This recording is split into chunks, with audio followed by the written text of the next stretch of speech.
Two choices for women: the personal, the traditional sphere of women, their suffering, their self-image. On the other hand, the political, the renunciation of home and family to produce images dedicated to social change. Frida Kahlo and Tina Modotti both provoke and defy such neat categorization.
The Mexican Renaissance was the progeny of the Mexican Revolution.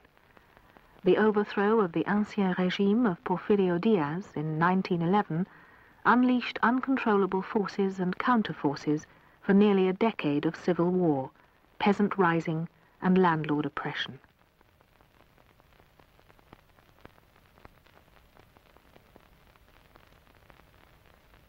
It was a period of mingled cruelty, surprise, and hope, in which great masses traveled through Mexico in military campaigns, and many millions died.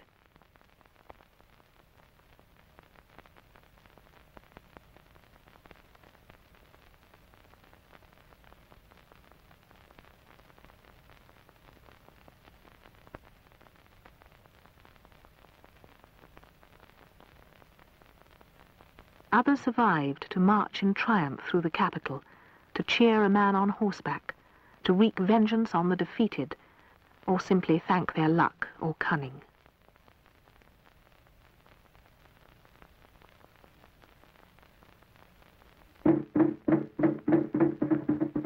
Yet out of the turbulence of the Mexican Revolution arose a new renaissance of culture.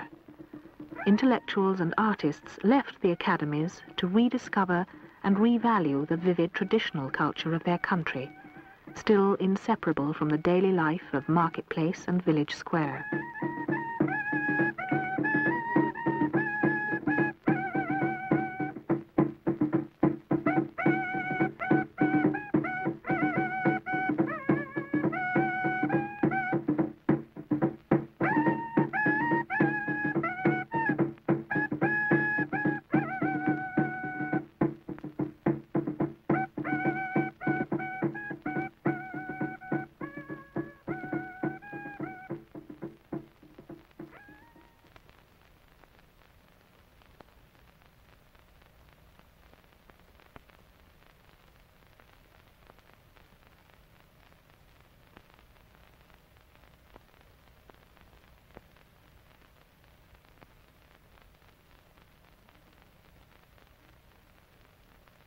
More than once, Frida Kahlo portrayed herself as an infant, the issue of a family tree set against the landscape of Mexico. Her mother was a native Mexican, her father a photographer, an immigrant from Germany. She captured the intensity and ambivalence of her marriage to Diego Rivera in an ironic double portrait, and when she lent her house to Trotsky in his exile, she gave him a portrait of herself wearing the popular Mexican costume she loved.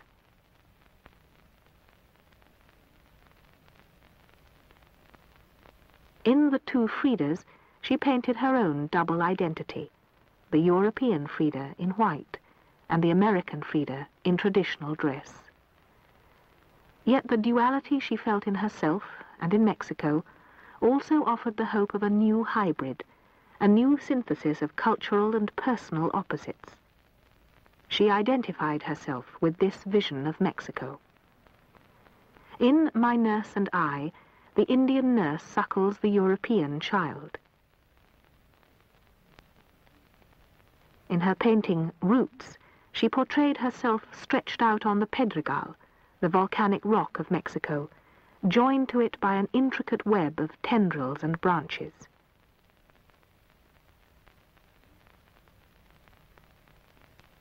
She used the popular art of Mexico as a model for her own paintings, remembrances of the dead, and especially ex-voto paintings, graphic depictions of disaster, painted on sheets of tin to be nailed up in church. In her own ex-voto painting, she substituted the figure of Marx for that of a Catholic saint, and showed herself as the victim miraculously cured.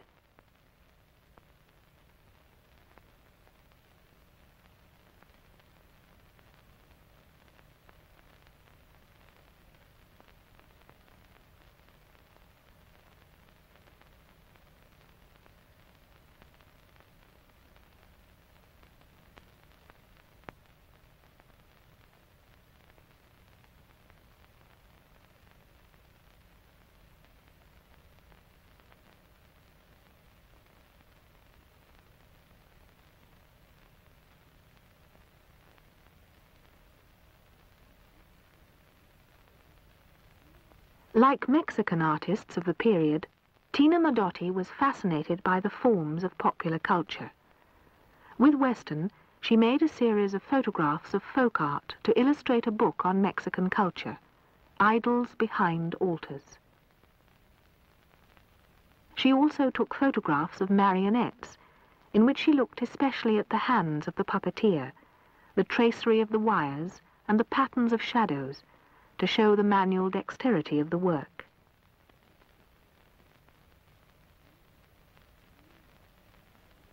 At the same time, Tina Modotti turned towards scenes of modern life and industry. She made another series of photographs for a book of avant-garde poetry by an estridentista poet, petrol tanks, construction work, telephone wires. In these photographs, she moves close to international constructivism, with its emphasis on the urban and the world of the engineer and the labourer. Tina Modotti absorbed Edward Weston's aesthetic, his photographic purism, and developed it so that formal concerns could coexist with a commitment to social and political content. Tina Modotti chose political imagery for what it signified: the contrast between elegance and poverty, the misery of the urban poor, photographed with a heavy view camera in an emblematic rather than a documentary style. She made formal compositions from elements which already had a symbolic significance, using the emblems of the Mexican Revolution, or of international communism, the hammer and sickle.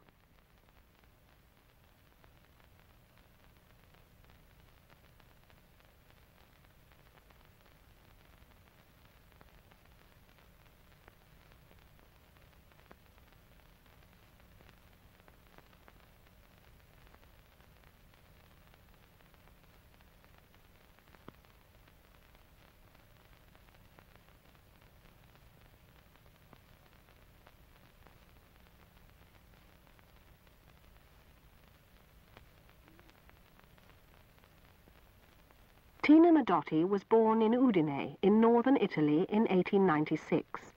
Her father was a skilled worker and a socialist, forced, like many other Italians of the period, to go abroad to find work. While Tina was still a child, he emigrated to San Francisco, where his family later joined him. Tina worked there in a textile factory before she moved to Los Angeles in her early 20s. There she became an actress in Hollywood films. In 1922, Tina visited Mexico and soon returned there with Edward Weston, the photographer. She lived in Mexico for the next 8 years. She traveled through the country working as a photographer, recording the life of its people, especially the women of Tehuantepec in the south.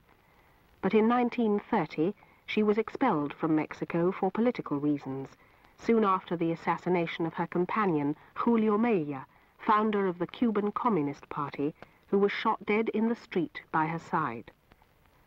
From Rotterdam, she made her way to Germany, picking up the threads of her photographic and political contacts.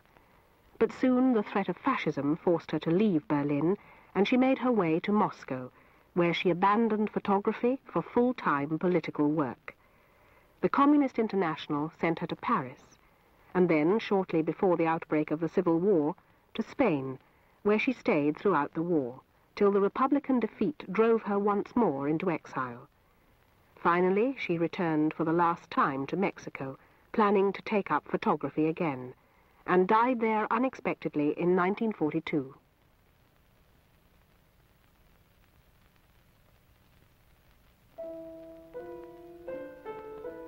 Frida Kahlo was born, died, and spent much of her life within these walls.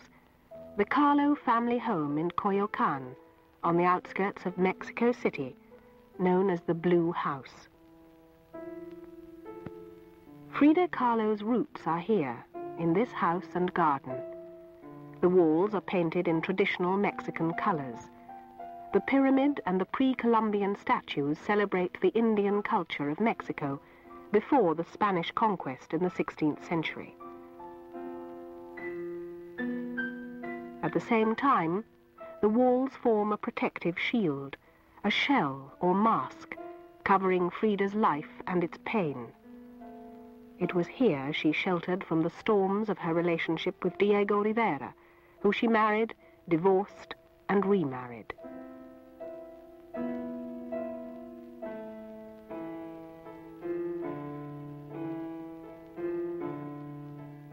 When she was a teenager, Frida had a terrible motor accident, leaving her crippled, in pain, and unable to have children. She decorated not only her home, often with images of death, but even the surgical corset that protected her broken body.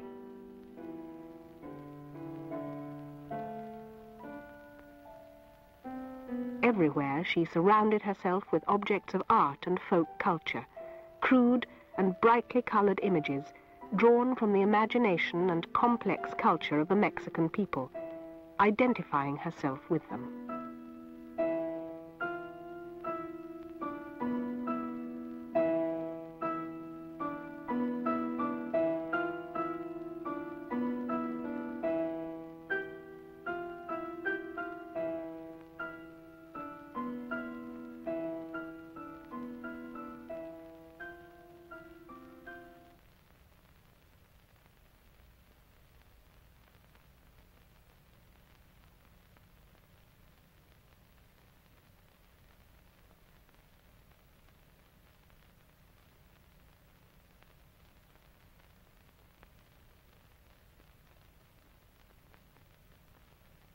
Masquerade both shows and hides. Through the mask of her art, Frida Kahlo concealed and exposed her own pain, her physical suffering and her emotional suffering. Living and working at the time of the Mexican mural movement, she took herself as the main subject matter of her art and painted her own image and her interior experiences, dreams and fantasies. She painted her husband, Diego Rivera, in a medallion on her forehead, seeking an image for her inward thoughts as well as her outward appearance. Her fascination with her own interior life attracted in turn the fascination of the European surrealists. She painted her Moses after reading Freud's Moses and Monotheism, and when André Breton had visited Mexico, she made her painting, What the Water Gave Me, for a surrealist exhibition.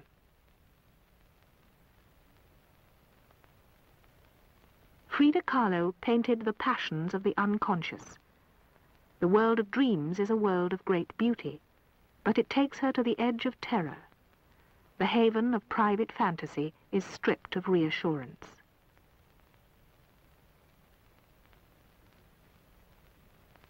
She first began to paint as a teenager, when she was bedridden after a terrible road accident.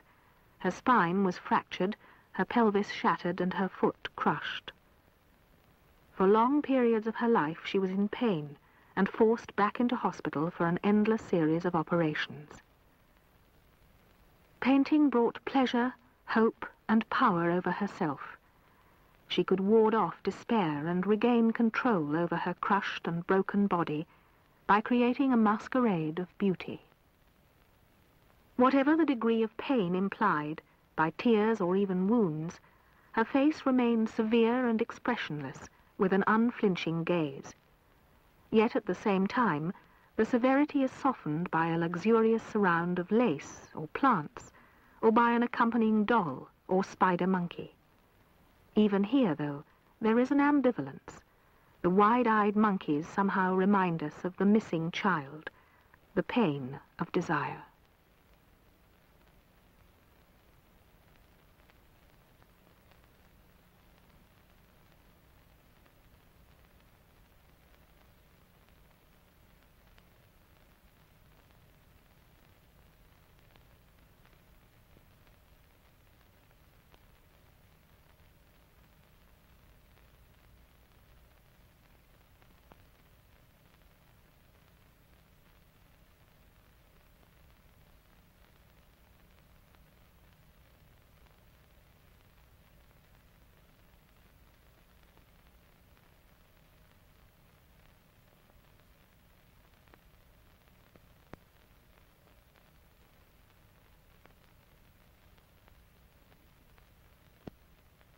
The stormy political life of her adopted country absorbed the energies of Tina Modotti, both as a militant and as an artist. She used her camera to record the activities of its people in public exterior space, at work, at meetings, or demonstrations. She looked at the hands rather than the face, and saw formal patterns as well as political commitment in the crowds in the street. In time, she developed a style which was both highly geometrical and highly political, a mode of photography through which she could register the 20th century with 20th century eyes.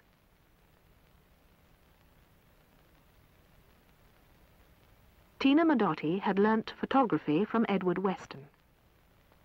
She was his model, his apprentice, and finally his colleague. From him she learnt to look for the beauty in ordinary objects, and to insist on clarity and precision in order to bring out the geometry which was normally overlooked. The trained and sensitive eye could see formal compositions and textures of light and shade in the most simple subjects: flowers, plants, human figures, the outlines of buildings. This was the aesthetic legacy that Tina Modotti inherited from Edward Weston.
Frida Kahlo was unable to have the child she desired and suffered a series of miscarriages and medical abortions.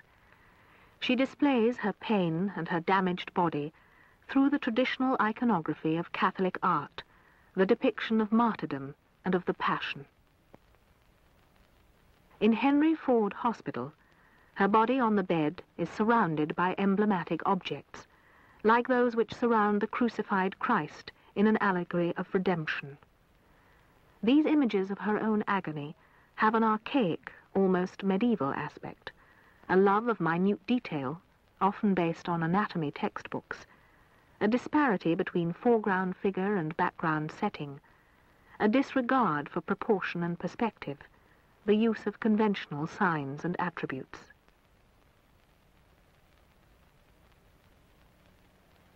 In a self-portrait of herself with her doctor, Dr. Farrell, she paints the palette itself as a bleeding heart, both the surgeon's heart and that of the mystic.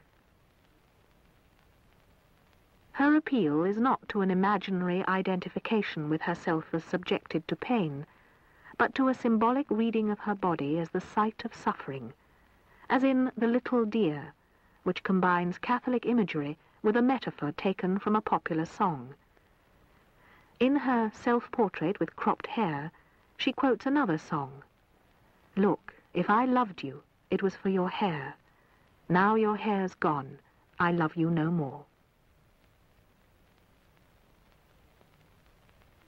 In her still lives, fruit became part of the body, flesh-like, as though she was dismembered before her own eyes. Even the rays of the sun are incorporated in the web.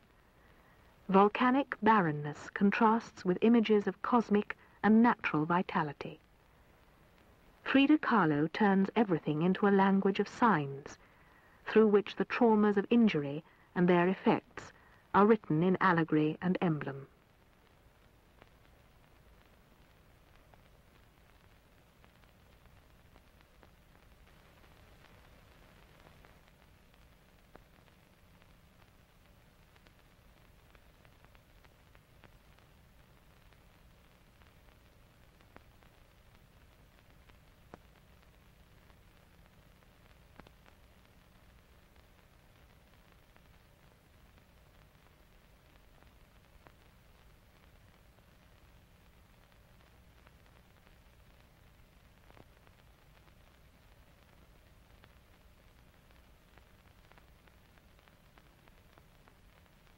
Tina Modotti's choice of Tehuana women as subject was also, in its way, political.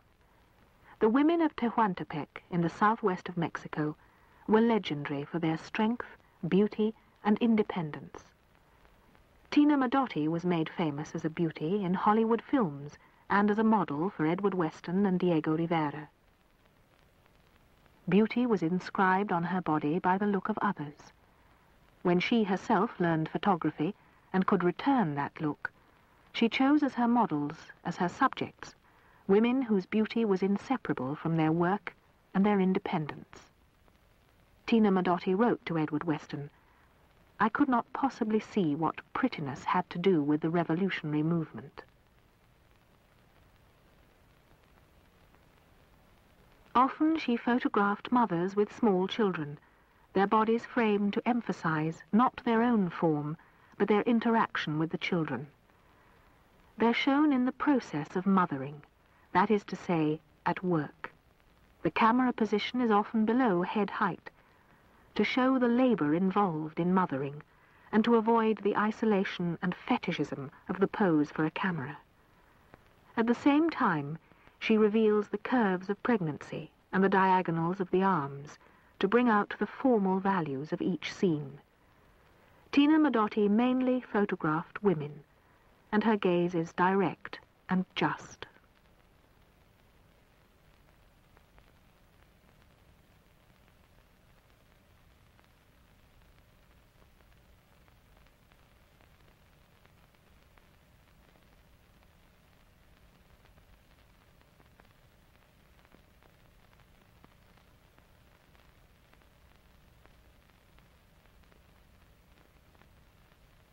Two choices for women, the personal the traditional sphere of women, their suffering, their self-image. On the other hand, the political, the renunciation of home and family to produce images dedicated to social change. Frida Kahlo and Tina Modotti both provoke and defy such neat categorization. Frida's fascination with her own body and her national culture was deeply political. Tina's photography is strongly marked by her personal experience as a woman. The energy that each found to combat both personal calamity and political oppression survives in their art. We still feel it today.